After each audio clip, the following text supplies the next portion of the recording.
Kirazira kwamikara ngo incoreke zirabibona. Ivyo vyavuzwe n'umutambukanyi w'umukuru w'igihugu Angeline Ndayishimiye mu gihe yari yagendeye ishure ryitiriwe umumarayika Mikaeli Mweranda Mukuru kuri uyu wa kane itariki 7 Munyonyo.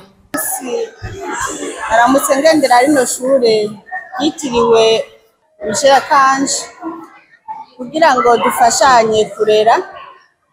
Sanzo ndaharereye umwana rero kubera ari mu gice ca mbere c'umwaka nashimye kumukurikirana umwaka utaragera hagati kuko nasanze umwana utamuravye akiri muto uzoza kumuraba yaramaze gukura kandi musanze muzi yuko mu giti kigororwa kikiri gito.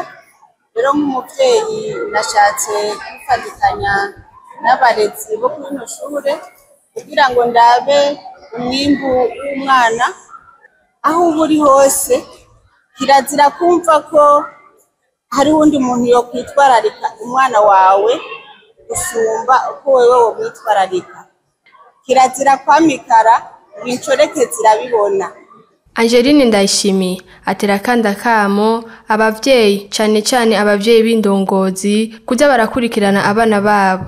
Rero ico notera akamo notera abandi bavyeyi na cane abavyeyi b'indongozi, kirazira ko bamikara abana babo ngo ababaha kuri gisware ngo barababona canke ngo abakozi barababona.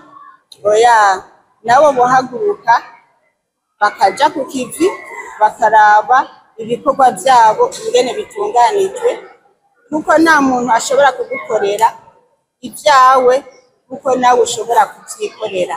Mwomenya ko gukurikirana ivyigwa vy'umwana kw'ishure bimufasha gutera imbere mu bumenyi.